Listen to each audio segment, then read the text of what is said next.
What's going on, everybody? It's Joe Von J. Palmer here with Living Blessed, the podcast, the story of the overcomer. I have a special guest who goes by the name of Dana, truly inspired Martin. Welcome, Dana. Hey, what's good? What's good? What's going on? Thank you for taking the time out today to pretty much join us and tell us your story. So let's get to it. Who are you? Oh, Lord, that's a loaded question, John. Who are you? Oh, my gosh. So I go by the name of Truly Inspired Martin. That name came about because I simply had to learn how to truly inspire myself from within to be the best version of myself. And as good as that name may sound, it really started at a very painful place, right? Because in order for you to get to a place or a mindset where you feel like you have to even inspire yourself from within, that means that something was shook up in the first place, right? So we'll get into all of that. But I am Truly Inspired Martin, native of New Jersey. Jersey's in my blood. Wow. Jersey's in my blood. Brick City? That's where I was born, but I did not graduate high school from Newark. I actually graduated from Belleville. So I don't even know if you know what that is, but it's literally next to Newark. So it's like the good side, like it's the good suburb. side. My mama moved me to the good Okay. side of folks. So you're one of the people who forgot where they came from. Nah, I ain't never forget where I came from.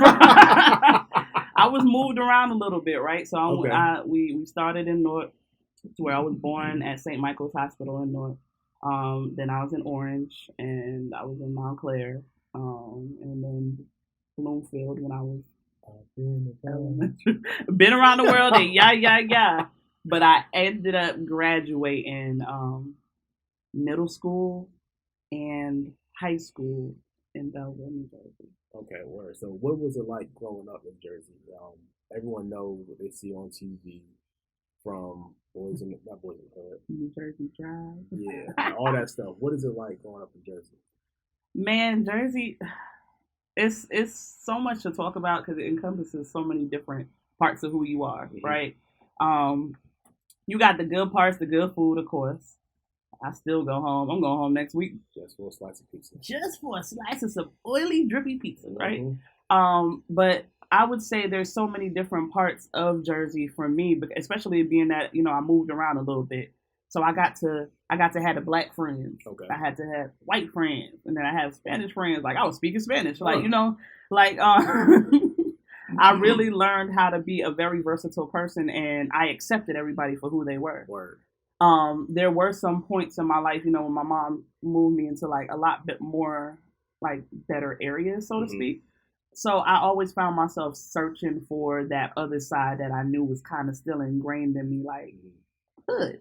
Like y'all be talking about me all the time. Like I'm a little rough, right? Searching for your hood side. I was searching for my hood side again. Like it was because there was certain, like even when I lived in Orange, like this was an elementary school age, there was people I hung around then that I was in that environment at that point. So it was a little rough then. Yeah. Right. So it was certain things about me that was just like, why my mom trying to put me around all this nice stuff? You know what I'm saying? like I felt like I still had some stuff that I didn't deal with inside myself either. Yeah. Because, even dating back, because I tell the story all the time, which I'm pretty sure we'll get into. But I tell the story all the time about how I was gang raped, right, in middle school when I moved to the nice area, right? But I never really dig deep, we go into this in the book, but I never really dig deep into what happened before I went to Montclair, which was where the gang rape went down, right? And that was the nicer area. Yeah. But when I lived in Orange, I was also faced with some issues where I was locked in a laundry room. So it was a apartment building, right? So not exactly the nicest apartment building, but there was this dude that I used to talk to, right? I was a little young girl, honor roll student council president, hall monitor. Like I'm talking about spelling bee winner. Like I was your A1 student, right? Had this friend I used to hang out with. She wasn't necessarily bad, but she wasn't all the way good. Right. But we used to hang out all the time, and there was this dude I had a crush on. Oh my God, I ain't even gonna name his name, but right, I had a crush on this dude, and I'm this little young girl, elementary school, right? And I'm a geek, right? I'm a nerd. That's what I used to get called a lot. And this dude, he was rough, man. He was out here selling drugs. and all this stuff. Now, mind you, I'm in elementary school around this time. I think I was in 4th, 5th grade, something around there. Dude was in middle school, right? So he was high middle school. So I think at this point he was like 8th, 9th grade, something like that. Okay. Like just pushing over into high school. Yeah. So he was out here in these streets, he was whatever. So he, for whatever reasons, agreed that he wanted to talk to your girl. So I'm like, yo, this was definitely happening. You know what I'm saying? So we used to have to sneak to hang out all the time because my mama Jamaican. She ain't with all that. You boys, what, where? Come home before the street lights come up. Yeah. But I was hanging out with that female friend because she was talking to one of his homeboys too, and I was talking to him, and the relationship, whatever that was, right, started to get very controlling. It was certain things that he wanted me to do, and if I didn't do it, it was, I'm gonna tell everybody you a hoe. I'm gonna do this, I'm gonna do that. You know what I'm saying? At this point in my life, I'm still a virgin. Yeah. So I'm like, these words, they say that sticks and stones may break your bones, but words will never hurt you. And I always call BS on that because words do hurt, right? Yeah, definitely. And people don't look at the overall picture of how that goes for people. So he's telling me that he gonna tell everybody that I done did some stuff that I didn't do. Now we got a problem. So as a kid, how are you dealing with that? I'm dealing with it as I'm gonna do whatever he say that he wants me to do at this point, right? Because I was always put in these situations where it's like, do what I say or else. Gotcha. Right? And I'm like, mama can't find out about this. Yeah. He can't be going around telling people that I do X, Y, and Z because he had a lot of influence. Yeah. But I remember we were chilling at that girl's house that day. It was him, his other friend, and the friend she talking to. And they locked us in this laundry room together. And he forced himself not only on me, but he also forced his friend on me to have oral with his friend. And this in middle school. This was in the middle school. This was elementary school. So you're in elementary, but they're in middle school. They're in middle school. Wow. So at this point, this is taking place in there, and she's in the corner with the other dude. I don't know what was taking place over there, but I remember crying through the whole thing. And he was like, if you're going to be my girl, this is how this is going to go down. Wow. So you're what age? Oh my God. I wish I could pinpoint the age, but I know I was somewhere between, because that school only went up to, I want to say it only went up to 5th grade. So I'm somewhere between 4th and 5th grade at this point. Okay. So as a survivor of molestation rape myself, I understand your pain. Yeah. So how did you deal with that growing into who you are now today? So like walk us through that journey of a little girl who's gang raped by X amount of dudes who can't tell nobody about this because right now you're scared of his influence. You're scared, to tell your moms because the fact that is she gonna believe it or not, it's a lot going through your head. It has to be. So walk us through that journey of what it is. Don't give us too much because I want you to save some for the book. Of course, it's in there already, but I mean, definitely give us a snippet into that life and what was it like. So I mean, starting from that age. So remember now I'm peeling back the layers, right? So I'm telling you that this first happened in elementary school on an oral stance, right? So now we done moved because my mom's like, I don't think this area is conducive for you to really become who you need to be. So we moved to, big word. Oh, look at that. Conducive. I'm sorry, I am educated. My bad, go ahead. Conducive, correct.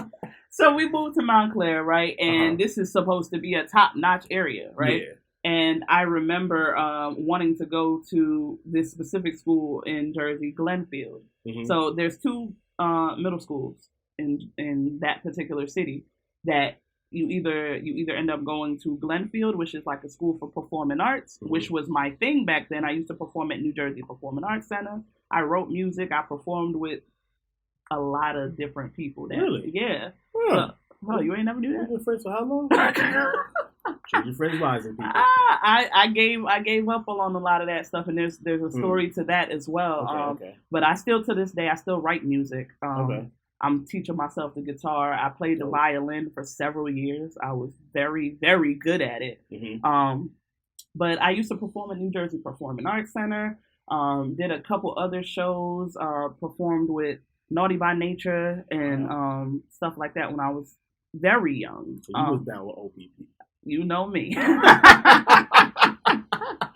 Like it was like this thing that we won, and they allowed us to like perform with Naughty by Nature. It was super dope right back then in my life. But I had all of that going on together, and it's like I started at that, then we moved to Montclair. So like I was saying, it's either the performing arts school, right? Yeah. But supposedly that's where all the bad kids was, right? And then it was the other school that was up there that was more known for like magnet and tech, STEM stuff. So they sent me to the STEM school. And I'm like, well, this ain't my thing, right? But they, my cousin was a cop in the city. So he was like, no, this is where she needs to go. She'll be safer here. Okay. So cool. That's how I ended up going to this particular school. And I met some really great friends, people I'm still friends with to this day. Crazy. Even though I left that school after that 1 year. Yeah. But even as such, I met this one girl that, my family thought was a little fast, but they trust my judgment. Yeah. So there was this one particular festival that I used to always want to go to, but my family wanted to go with me because it was just like, oh, it's not safe. But this 1 year, they let me go with the homegirl. Yeah. And I go with the homegirl, whatever, and this whole thing, I till this day, no hard feelings because I've moved past it, but to this day, I still feel like she set that up, right? And it is what it is. But I remember being in the park with her, and we were walking around, and then we walked up on these guys. It was 3 of them, and she was like, flirting with the other guy. It was this tall, dark chocolate brother. Okay. Tall, dark, and chocolate. Right? Next. Just saying. And he was talking to me, you know what I'm saying? At this point, I'm in middle school, 7th grade, 6th grade, somewhere in there. I don't remember. I think that was 6th grade. Okay. All these years be looking the same. That's when you be switching schools so many times, like, yo, what grade was I in? But I'm there with her, and they suggest that we go out to eat. And I'm like, shoot, I'm a young lady. They're about to feed us, and they suggest going to this buffet. It was like this real big buffet up there. And I was like, oh, yeah, we definitely go. And she was like, yo, girl, let's go. I'm like, say no more. So we hop in the car with them, and one of the guys in the car says, oh, hold up, we need to stop at home real quick and get our wallet. In my mind, I'm like, bruh, you the one who suggested food. Right. Where's your wallet?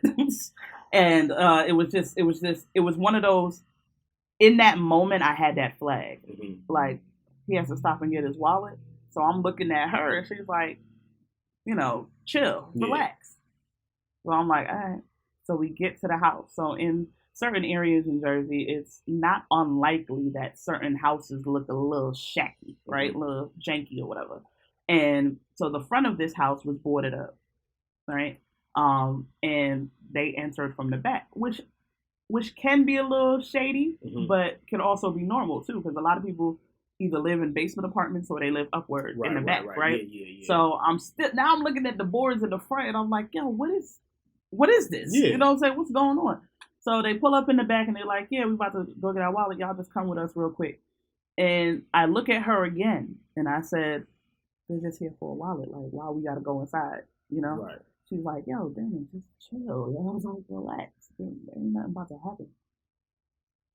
And I knew in that moment something was about to happen because it just felt weird. But I'm trusting my friend. Yeah, she was like, yo, just relax. I'm like, all right, mind you, I'm still nerdy on the low, right? Yeah. So I'm like, all right, maybe I'm just overreacting. Right.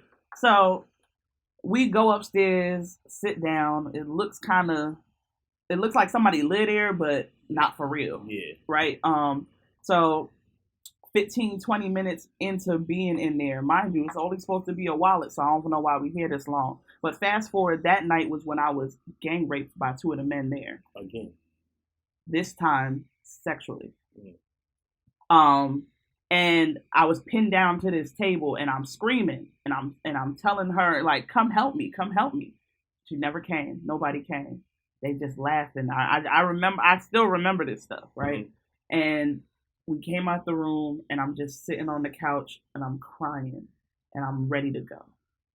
And she comes out the room laughing. with a white T-shirt on. I assume it was the guy's with blood on it. And I'm saying to myself, she was like, "Yo, girl, you all right?" And I'm like, "No, I'm not. I'm ready to go." Yeah. And I remember I was supposed to be home that day at like 9 p.m. And I did not get home until midnight. Wow.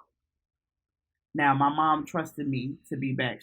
My phone was blown up. I had the Nokia, the block Nokia back then. So I remember that thing was just going off, and I was never able to pick up. I remember she showed up at that friend's house, dragged me out of that house, and took me directly to the hospital because I guess a mother knows. Yeah.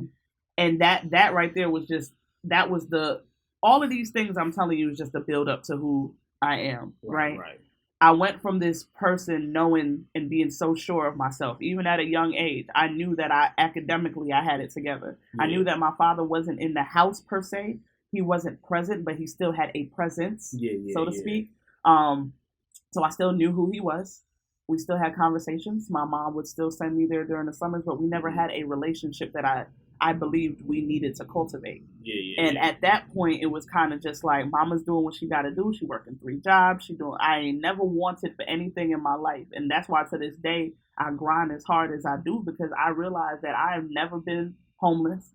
I don't really know what poor feels like, not to that extent, not to say we were wealthy, but we weren't, So it was just one of those things where I'm starting to realize, like, at one point I was this woman young lady that was sure of herself, that knew my power, that knew what I had. Then I went into this place of this boy had so much power over me that I almost felt like I allowed him to control the situation and demean me. Then I go into another city which is supposed to be completely different, right? Supposed to be a better environment. And it's not to blame my mother or anything for moving me. Yeah. It's saying, what is going on? What are these patterns, right?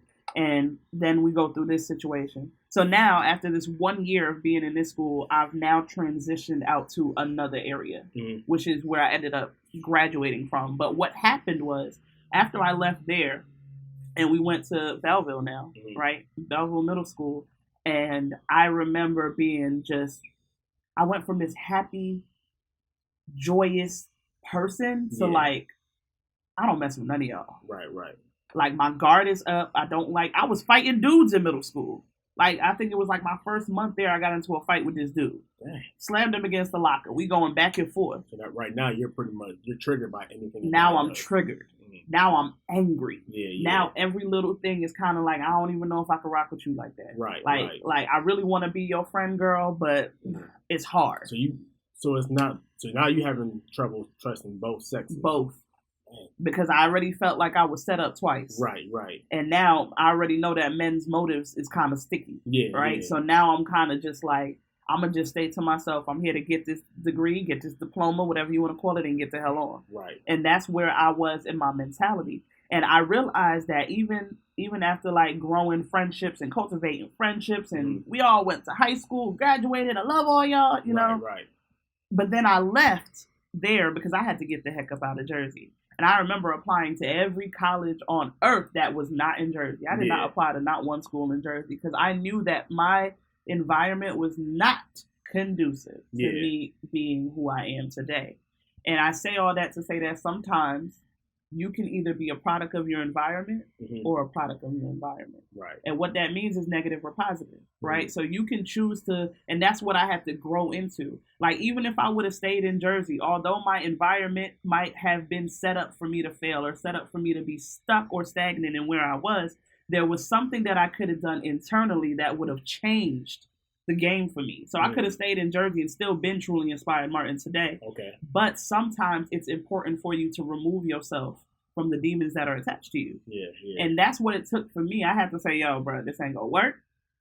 Jersey, I love you, but I'm out.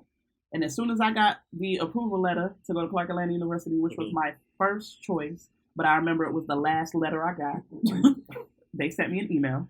Okay. It did not come in I was pissed. I'm like, oh man, I'm about to just go ahead and go to where was I about to go? South Carolina State or something. Right. That would have been but there was a reason why I was gonna go there, because I had a high school sweetheart And he went to Claflin, which was right next door. Yeah. So I was gonna make the move for him. Okay. Thank God I didn't do that. But I remember seeing that email that said you're accepted, and it was a joyous moment. I left and I came here, but I came here with all my baggage. Right. Unknowingly, right? Yeah. I knew that I was getting away, but I came here with all my baggage. So I had my first domestic violent relationship while I was in high school. I had my second domestic violent relationship right out of graduating college. First time I tried to commit suicide was my freshman year of college. The first time. So there's more behind that. The second time, it's only twice. The second time was in the midst of that second domestic violent relationship. And you're how old right now? I am 30. I had to think about that. Lord. I am 30. I'll be 31 in December. Yes, I am 30. So 30 years. So when did it click for you that you know what, I can't be what I used to be? Not what you used to be, what you carry. When did it say, you know what, enough is enough? It's time for me to become truly inspired Martin.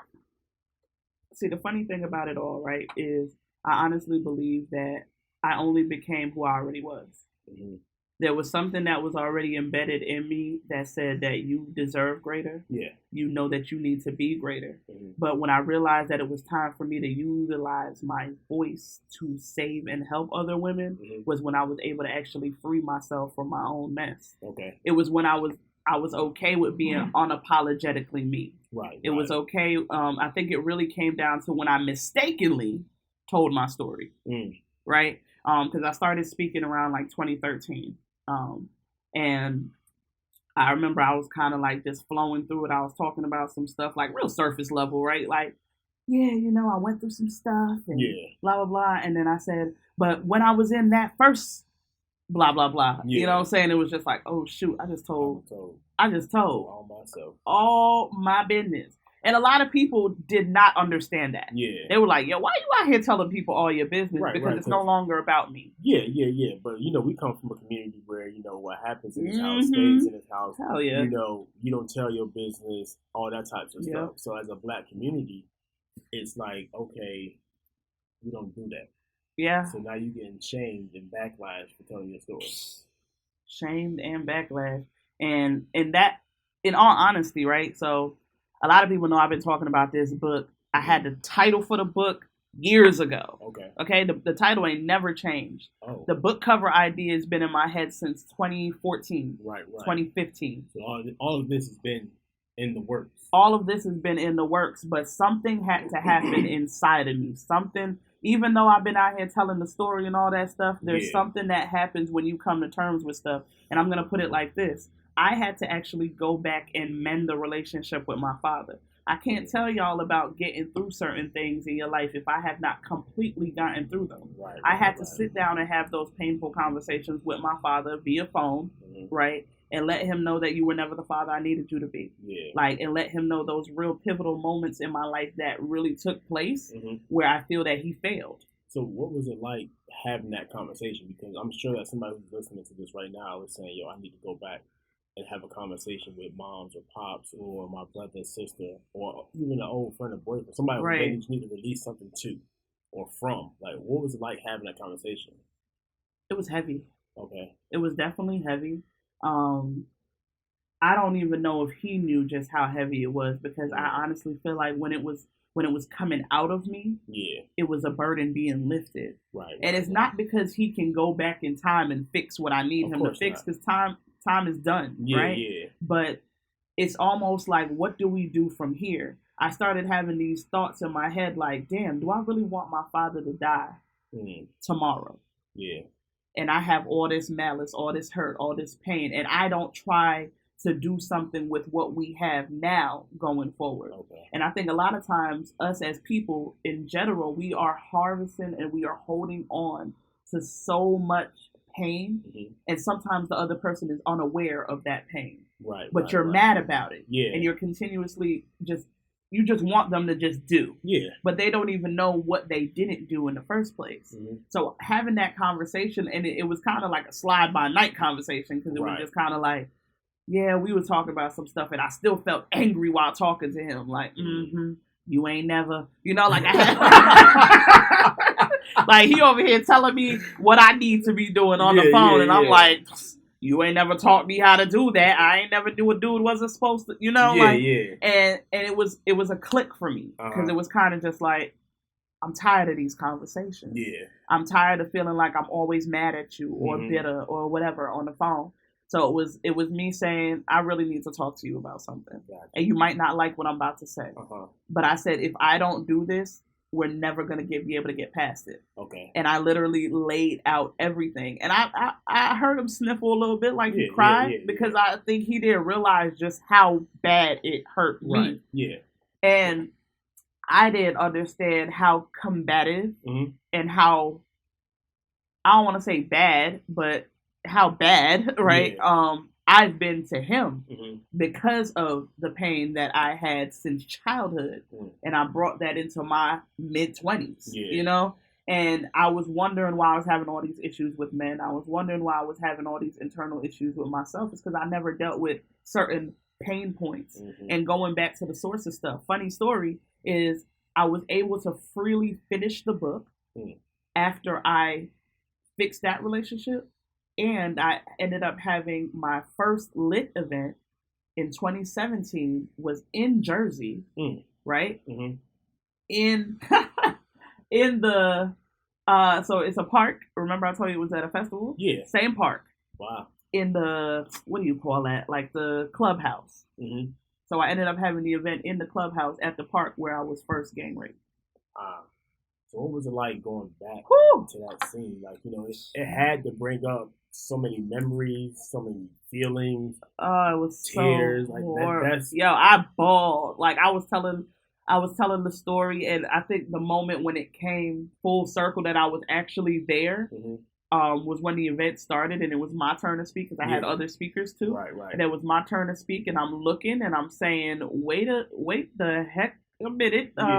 I'm here. And it was so painful to me because I'm in that moment of saying, yo, like, I'm here where it began. So now I'm telling that story without names, of course, but I'm telling that story to people in this room. And the funny part about that, right, was a lot of the people that were in that room never knew that about me. Wow. And it was a mixture of my friends from Belleville and my friends from middle school at that point when it happened. They came out. People I ain't seen since then. And they heard the story and they were completely just taken back. Yeah. Because people didn't know why I act a certain way or why I'm always on the defense or why I started becoming a live wire. Yeah. Because even after some of those points, I started sleeping around, if we being real. Right? Yeah. I started becoming very promiscuous. And I was just trying to find that boy that would say he loved me. Right. And I think they didn't understand why Dana was always like, shoot, we out of school? All right, I'm about to hop on this bus and go see this dude somewhere. Yeah. You know what I'm saying? But my mom think I'm across the street. Right. You know what I'm saying? Like, my friends was like my cover-ups forever, okay? Yeah. And it was me, I was in search of something. Yeah. And I was in search of it for years and years and years. Really up until my man I'm with now. Because even dude before him was, a domestic violent relationship. And that whole situation, he don't look like what I want. He ain't what I want. He didn't really possess qualities that I wanted, but he was so into me. And my bills was paid by him. And, just all these other things that I was so wrapped up in what it looked like. That I wasn't looking at stuff for the core, and I started to realize that I was falling for the same type of guys, even if they looked different, but they had something at the core that was the same from my childhood. And I had to really come to terms with saying, you know what, there's things in me that believe that I'm not worthy. Yeah. There's things in me that I never dealt with, and until I was able to really like mend those relationships and talk to myself, right? I recommend therapy to anybody, right? I'm about to start going back to therapy now. And it's not necessarily because something wrong with me, but I just want to make sure that I don't have nothing wrong going forward, right? And I think a lot of people look at therapy as, oh man, she's crazy, or he crazy, or they going through stuff. Listen, I need to come lay on your couch and kick my feet up and tell you about how good or bad, my life is right now. Yeah. Or the stuff, and sometimes it's probably stuff that I'm saying that I dealt with right now until that nerve get hit, and you're like, oh shoot. Because people don't realize that you can go through therapy. No. People don't realize that the triggers are still there. Yes. You can think that you're over certain things. That's the third. Like for me, I don't like being tickled because that's how my molestation started. Wow. So if somebody tickles me, I'm triggered, and I was at work one day, and some girl, she tickled me from the back, and I almost slapped her dead in her face. Oh, shoot. Yeah. So people don't realize the triggers are still there, but it's pretty much learning how to deal with your triggers. So if somebody tickles me, I know how to take a deep breath and just woosah real quick. Right. And go on with my day. And then, of course, I'm going to the therapist because I'm saying, I was triggered this weekend. I need to talk and I need to hash it out real quick. So, people don't realize, triggers still live. But let's talk about therapy. How was it for you? So, the only therapy I've done is when I was actually in a relationship. Okay. So, funny story. I have not gone and done therapy since. My therapy, I've done like YouTube, like I've watched certain things. I journal a lot. Yeah, a lot of my therapy be speaking. Yeah. I be getting it out there. Right. And that's why I'm not scared to be real and raw with everything that I say, because I'm cool with my story. Yeah. I'm cool with where I am now. But the therapy that I did, because Dana was just so stupid. The therapy I did was with old boy that I was in a domestic violence relationship. When I'm telling you that domestic violence goes beyond the hands, they put their hands around your mind, your soul. I remember I couldn't say God around him. Couldn't go to church. And I ain't really churchy now. Like I grew up in the church. I was a liturgical dancer, taught Sunday school, all of that. Like that type of shit.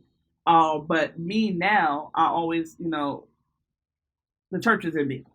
I'm gonna just put it like that. Praise God. So, like I'm not necessarily churchy, but I listen to my gospel. I'm gonna talk about God. I'm gonna tell you how I feel about what God did for me. Praise Him. Blah blah blah. Right? I couldn't do that around him. Wow. And so I was in spiritual captivity, mental captivity. It was a whole bunch of stuff that surrounded that whole situation. But for some reason, this man had this hold on me, right? And I was like, nah, because he tried to leave, and I begged him to stay. Don't know why. And we were like, okay, let's try therapy, right? And we go to therapy. I'm laughing because I can remember all this stuff in my head.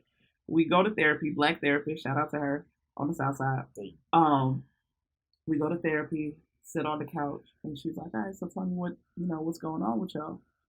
And the stuff that was coming up out his mouth, it was just like, I had, like just little stuff. Like I had every time I cheated on her, I used a condom. Like every time. like, oh, okay, every time. Quite frank with it. Okay, right. Yeah. He was just like, I told her that I ain't really want to be in no relationship no more, but she wants to make it happen, and I don't necessarily don't want to be with her because I love her, but I mean, I'm gonna do me. Yeah. Like, and the conversations, and she's looking at me because I look broken, and she's looking at me, and she was like, "Do you hear what he's saying?" And I'm like, yeah, but I'm still trying to figure out how we can make this work. And she was like, no, do you hear what he is saying? And I'm just saying, yeah, but I still want this to work. Right? So she looks at him, and this is a message for ladies right now. She looks at him. She straight up looks at him and says, do you want to be with her? He said, no. When I say my heart sunk to my booty, where? My booty, because I don't know if I can cuss on here. My mouth filthy. No, we were all transparent this time. All right, so it fell to my ass. There we go. Free yourself up. Right. And I was just sitting there, and I was so hurt. I was so broken. Tears just flooded my face because I heard him say it before, but he said it in front of somebody else now. Yeah, and he said it so, I'm embarrassed too, but he said it so straightforward. And every word she said to me that day has stayed in my mind till forever. She said, I know you don't want to believe what he just said. She was like, but when a man tells you about what he believes, what he is, who he is, believe him. Yeah. He's not saying that because he's just mad at you right now. Mm-hmm. She said, this isn't even the first time he said that to you. Therefore, it's for real. Mm-hmm. She's like, so what are you willing to do right now? And in my brokenness, I said, I'm just here to fix it. Yeah. And he turned to me and then turned to her and said, how can we fix it? And this is what I'm talking about for ladies. He playing a game now because he's doing this little ringer. He just said he don't want to be with me. But what he wants is he wants me and his cake and everything else, right? And what it told me was I was such at a place of brokenness that I forgot my freaking worth. Yeah. And I was just sitting there begging for some man to be with me that clearly just said he doesn't want to. I was clearly allowing somebody to put their hands on me. I was allowing them to force me to have sex with them all the time and force me to do acts that I did not want to do. Yeah.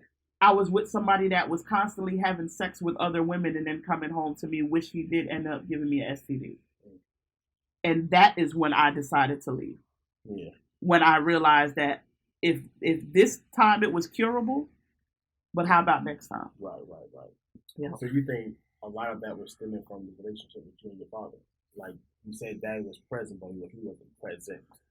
So it's like, you didn't really get how a lady should be treated, what you should shy away from, stay away from, and all that types of stuff. So it's like you're dealing with daddy issues at this point now. I was dealing with daddy issues my whole life though, but it just I came to terms with it. Yeah. Around those early 20s. Right.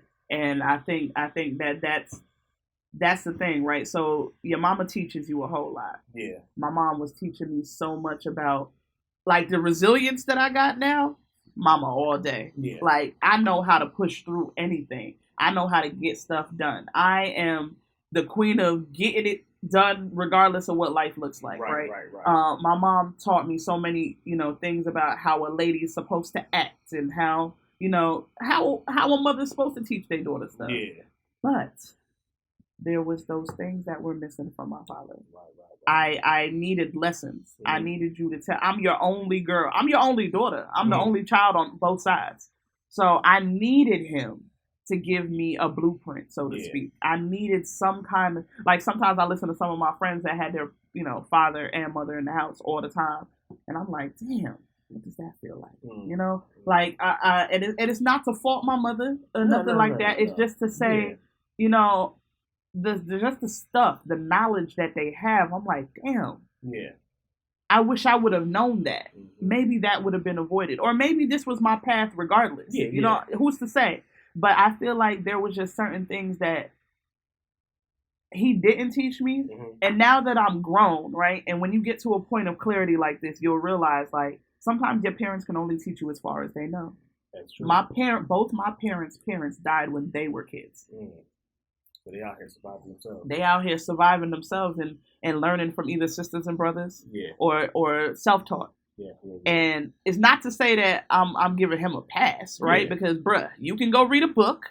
Hello. You can go watch Maury or something to see how they act and know how not to act, right? Yeah, there's so many other angles that can come from. But if I look at the core, I can't fault him all the way for not being the picture of the ideal father if he did not have all of that in his life as well. Right. Gotcha. So you're in Clark doing your thing, went to the wrong HBCU. What? Pause. You could have went to Winston-Salem State University. Why would I do that? It's the best university. It's the best HBCU in the land. Oh, baddest band in the land. I mean, y'all band is sick. I give y'all just about that. Our nursing program is prestige. Okay, who's going there for nursing? I mean, I wasn't going for nursing. What you first of all, if we want to keep it a Honda, I went to Clark Atlanta for the wrong thing. I just went to Clark Atlanta just to go to Clark Atlanta. But I'm saying my degree, that ain't what Clark is for. I got a bachelor's in criminal justice. Criminal justice. Yes, that is not what. You're an entrepreneur and focusing in what area? Watch your mouth. You're an entrepreneur now. Nah, right? but okay. So I'm gonna let you into a little insight, right? Okay. Yeah. So I am an entrepreneur, right? But comma. Mm-hmm. I am, so with my degree, I've always had a heart for people that have been in the system that can't get jobs when they come out. Okay. And I've also been real big on, trying to help people to get back on their feet afterwards. So I went to Clark Atlanta to become a FBI agent. Right? I wanted to try to work for the feds. I actually had applied and everything. I interned at the EPA downtown in Atlanta. What? EPA. Everybody know what the EPA is. Environmental Protection Agency. Okay, all right, you're welcome. And I was like, this ain't it. Like, yeah. I'm not with all this right here. But I wanted to work for the feds. But when I got out of college and the stuff they wanted you to have in order to be I'm like, bro, y'all know I was in college this whole time, right? 10,000 credits. Right. Not a 10,000 credits. Nah, but they wanted you to have all this working experience and blah, blah, blah. And I'm like, nah. So then the only places that was trying to hire me was like APD, the sheriff's office. Like, I had got a job offer from DOJ, Department of Juvenile Justice. Yeah. And I was just like, nah. This isn't what I had in mind when I was going into criminal justice. And my stepmother, she's a judge in Chicago. And she wanted me to be a judge so bad. I'm like, nah, that ain't it. No. That's not what I want to do either. So I took a step back and I started pursuing a master's in business management, concentration, entrepreneurship. And what I realized is that I can still utilize this degree on this level. Okay. So now I'm working on going into prisons and helping them to put together recidivism programs and just different things that can help them to get real jobs. Right. Okay, because the people can get a job when they get up out of prison. Not a lot of options, but I want to increase that. I want to make it where no, you don't have to go work at McDonald's. If you want to go work at a Fortune 500, we're going to make a pathway to allow you to get in there so you can live a real life. Because a lot of these people, especially like drug charges and stuff, they end up back in the system because y'all put them in a place where they can't get no real jobs, right? They end up having to go and do something strange for some change. Okay?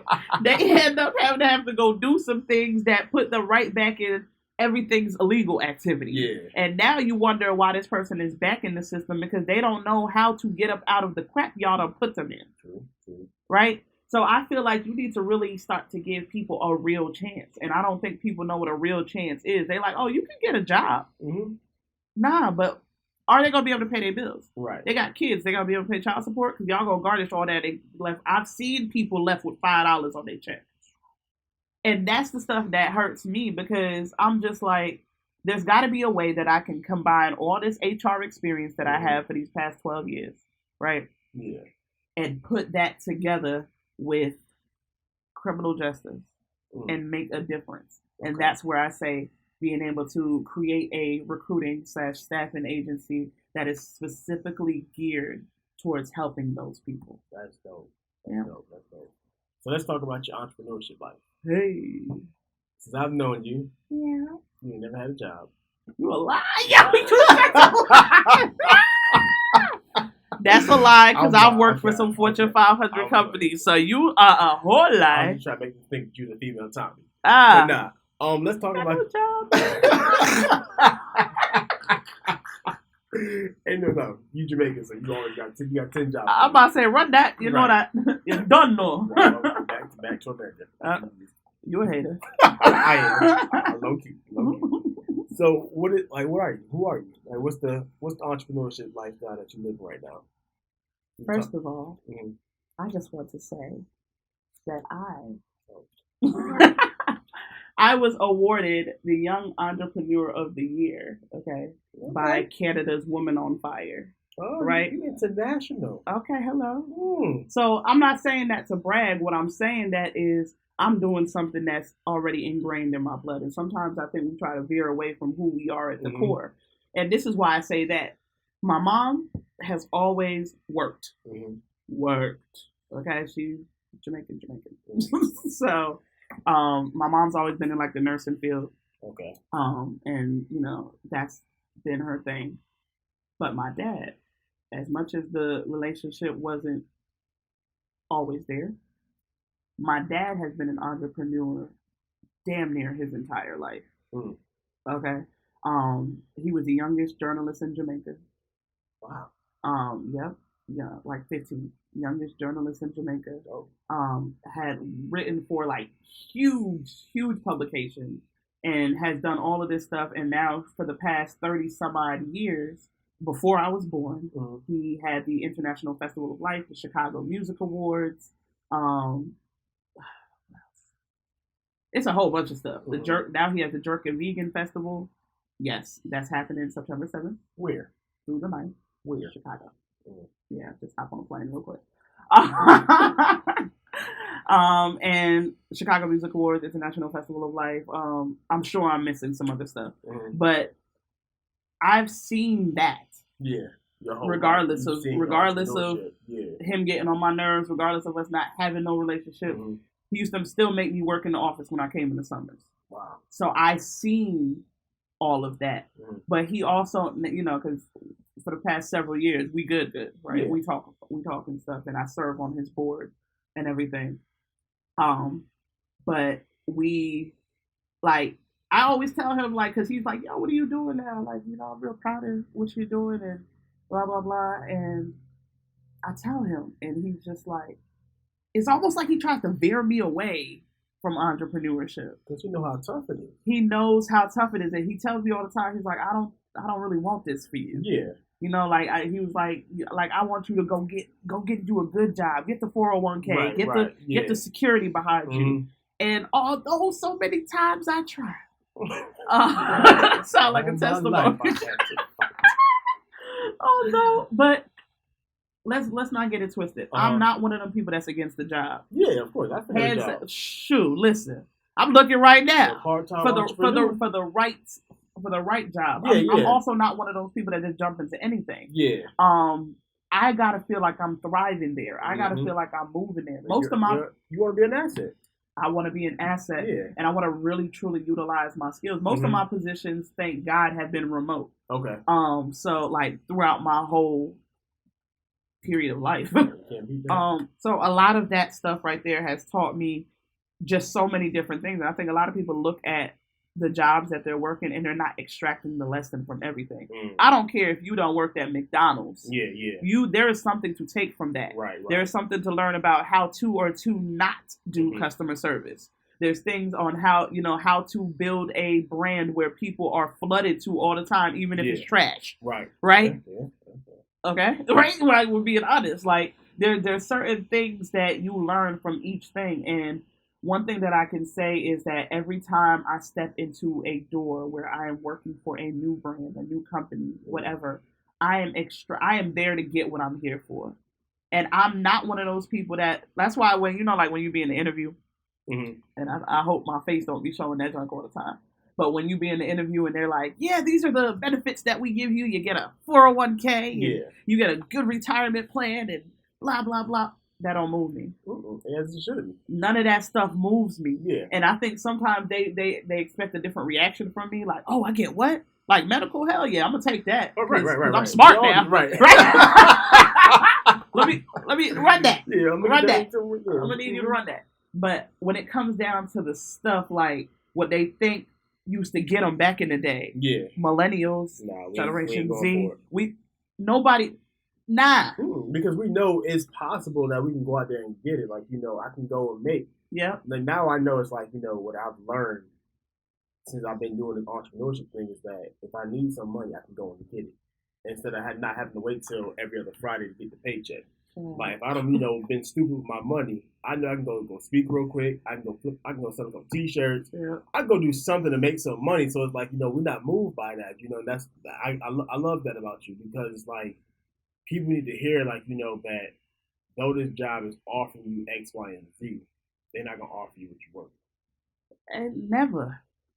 You can go out here and determine that, like, on your own. Yeah. Like, I've been more, and you're right. You was a hater when you said it. But I've been a lot more laid off than paid by a company. But the thing is, like, I would never know. And that's how you supposed to listen. I would never know that Dana laid off. Like, you told me last time you ain't had a job. Like, what? But you be driving here like first thing in the morning. You still live a normal life. You go to networking joints. You you eating, you ain't never missed a meal. Oh, I never heard you say, I'm missing the meal, I need some money, let me hold 5. I've never heard that from you. So obviously something's working for you. And you'll never hear me ask for it. Even if I legit need it, I've started learning to ask when I need. Yeah.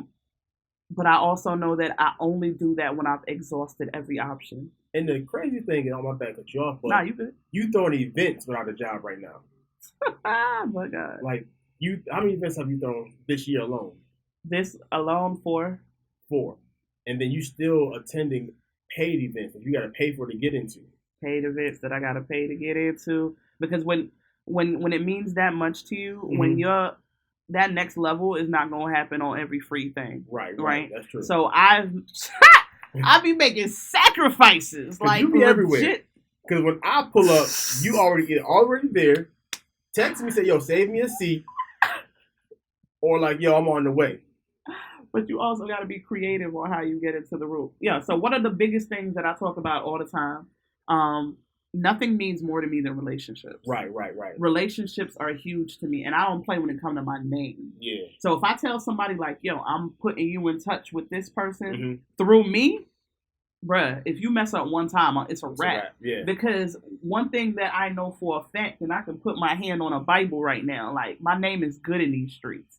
And it's not to be funny or cocky about it. It's just the type of person I am. I can attest to that because you know everybody. I'll be talking to somebody and like, what up, Dan? I'm like, no, okay. I'm big on relationships, and I had to learn that relationships drive everything. Like some of the rooms that some people have seen me in, that you probably have to pay $500 to get into, I ain't paid to get into. And it's not to be funny, but it's because I'm either there to serve, right, or I have built and cultivated a relationship with that person that they see the worth in me and they see the direction that I'm going and how bad I want to go up. I'm hungry. Just pull up. Pull up. I've been there before. Like, it's just like, I was like, before I've gotten to this circle that we all in right now, it's just, I was paying this stuff. I just want to pay because that's just too expensive. I can't afford it right now. So we're at the point now, it's just like, yo, pull up. I'm like, just pull up. There's something that changes when they realize not only what your worth is, but they realize that you want this just as bad as you say you do. Yeah. Because I be telling you all the time, like, a lot of people say how bad they want to be, but they don't want to do. Right. And I've been building this junk brick by brick. It's because it's work behind it. Like, people don't see. Like, when I started doing all the stuff I'm doing now, I was doing a lot of stuff I was doing for free. Hell yeah. Like, I mean, working like 24 hours with people. Yeah. I mean, not getting no sleep, going home, take a shower real quick and get right back up to help them same people. Yeah. But now it's like, I'm getting paid for it now. Yeah. And it's like people don't realize, like, it's okay to serve. It's okay to be 30, 40, and 50 years old still volunteering.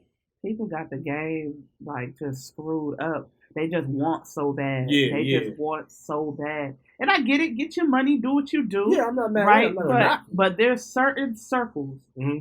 There's certain people to this day that I will do everything and anything that they ask of me because I know where their heart is. Yep. And I think we need to make this part very clear.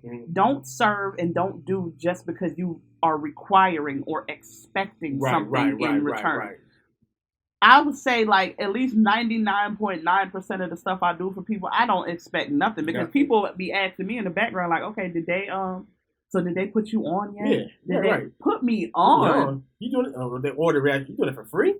You ain't getting paid? Like that, they don't understand what the true value is. A lot of people are so focused on right now that they don't see what comes in the future. Yeah. Like, there's relationships that I have right now, like people that, me and you both know, and they're like, yo, you hang around this person. You, like, they didn't do X, Y, and Z X, Y, and Z by now. And they don't realize the value that you're getting. Like, since I've been kicking it with cats that I kick with now that you know, they've helped me become a better version of me. They've been seeing so much stuff in me that I haven't seen yet. And they're still seeing stuff that I haven't seen yet, to the point where they put me in this, hit up this person. All right. Hit up that person. All right. Relationship is just crazy. They don't realize, though I'm not getting paid monetarily, the value of the relationship that they're putting in my hands is what's paying me because I'm learning so much. I've been to so many events to where it's costing cats thousands of dollars to be in, and I'm sitting in joints for free. I be in my notepad, my phone. Yep. You know, and you better utilize that opportunity. Every time I'm networking, and I get the opportunity to network because I pull up with my camera. Yeah. I pull up with something that shows, yo, I'm not just here just to be freeloading and leeching. I'm here because, yo, I want to also provide something to either you or the people in your audience because they paid to be here. So I got in here for free. Yeah. So I still want to be of value to your people that you are serving. And I be trying to tell like folks like, yo, if you rock with me, if you like for real rock with me, you gonna win. Yeah. Everything attached to me wins. Yep, and that's just how I feel the game is supposed to go. Like it's not supposed to just be a whole bunch of take, give. Like I always want to make sure that my people is taken care of. Like if somebody asks about something that they need done, I'm gonna plug that person first because I realize that through my network and through those relationships are going to continuously get built. And I think so many times people are just so stuck in what do I get right now? And the whole right now is what gets people just real stuck. They get real stuck without any direction. They get real stuck just saying, okay, if I'm not getting paid for this right now, then there's no benefit. And I think I used to be like that. So if I'm keeping it 100, I used to be like that. Like I used to be like, yo, where the change at? Where the money at? Where do I see the real true benefit from this? And until I started to realize that, you know what, I'm just gonna be the type of leader that I want to be, or I'm gonna be the type of leader that I want in other people, right? So that servant leadership, is so key. And to this day, right? I will always shout out two important people. There's a long list. Yeah, we all got a list of important people, but the two people that saw the potential in me truly, like it was always been there. Remember, I said you always have been who you will need to become. But the two people that have extracted that shit out of me, and I will forever be grateful: David Chance, that's my guy, and Kendall Ficklin. Kendall Ficklin took the dog up out of me. And I use that word because some people say that my speaking style as a woman is unorthodox. Because I'm kind of hard, right? But I'm very raw. And that's who I am. Yeah. And Kendall saw that in me and refined that and told me that there was something greater in there.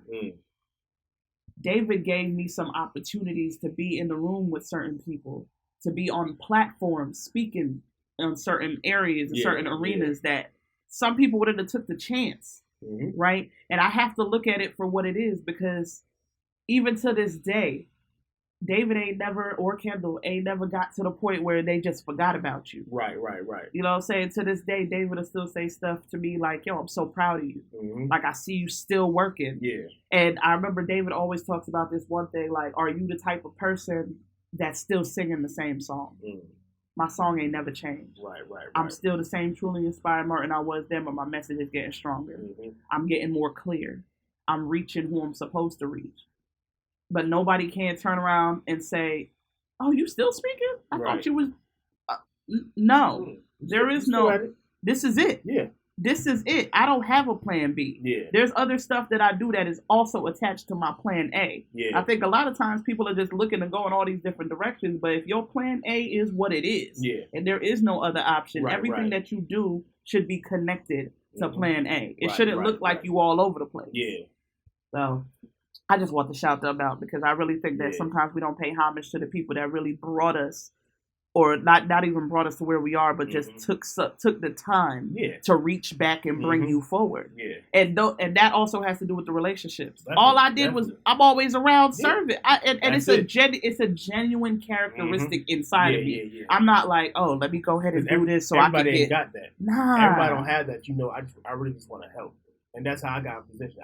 I've been helping my whole life. I did that from my father. My father always just wanted to help. He was never taking no money from people. He just wanted to help, and that's something that he's instilled in me. You know, just help people. That's what we want. That's what we're supposed to be doing. And I was helping at church, and how I got started in entrepreneurship was my dude Daryl Scriven. He was an entrepreneur, and he saw something in me. I was just blogging, just encouraging people to blog. Turn that into a book. And that's how my first book got started. Yo, start speaking. So it's like, like you said, paying homage to the people who put you on. And I appreciate that, Dana. Definitely thank you for having me on. So how can they find you? Where can they get this book that's coming soon? I can be found. Oh my God. This is why you bring your fans on your podcast. This is why. Yes. It's like, nah. Y'all know I'm a whole fool. All right. So you can catch me on Instagram at Truly Inspired Martin, Facebook, Truly Inspired Martin, IG, I be on there. Not really. Don't hate on IG. Not IG. Twitter. Don't hate on Twitter. I love Twitter. I love IG. I love Facebook. Twitter, I can't really get with. I love Twitter. Maybe you need to teach me how to Twitter correctly, because Twitter correctly. Tweet. How to work that damn Twitter thing? How you work that damn Twitter? Because I remember when Periscope used to be popular, all these different stuff. So I'm like, it's too much stuff. Periscope's still popular. Is it? Low key, like my homegirl still be sending me Periscope videos. Periscope. Yeah. Child. Okay. Well, I guess that's still a thing. So I'm still on there then, I guess. Right. But yeah, IG, Facebook, any booking at it's trulyinspiredmartin.com. The book is going to be dropping pre-orders in September. Word. Super excited about that. Finally, man. It's a process. Man, it's a process. And you talk about me being in and out of employment. It's a process. Still dropping a book. Still dropping, because resilience is the only thing that's going to push you through life. Word. If you don't know how to push through when things hit the fan, you ain't going to know how to handle business. You're not going to know how to handle relationships. You're not going to know how to handle nothing. Because my relationship ain't easy. My business ain't easy. My life has not been easy. I have medical issues that I deal with literally every day. But there's something about you learning how to push through regardless. Because if you keep handling situations the same way you've handled them in the past, you're not learning the lesson. And if you keep handling them the same way, you're going to end up back in the same place. So a lot of people are not learning how to just get up out of neutral. So you got to make a move. So drive forward. At least when you go forward, you can go left, right, sideways, however you're going to go. But you got to make a move. And that's how I literally move every day. And just knowing in my mind that I got to move. Wow. Yeah. Well, I was going to say close this out, but I believe you just did. Oh, of course. Mic drop. Hello. But definitely appreciate you having a listen. This is Living Blessed, the podcast, the story of the overcomer. You just heard the story of Dana, Truly Inspired Martin. Be sure to check her out at www.itstrulyinspiredmartin.com. And there you have it, folks. It's your girl. Woo! Sorry, no, stop.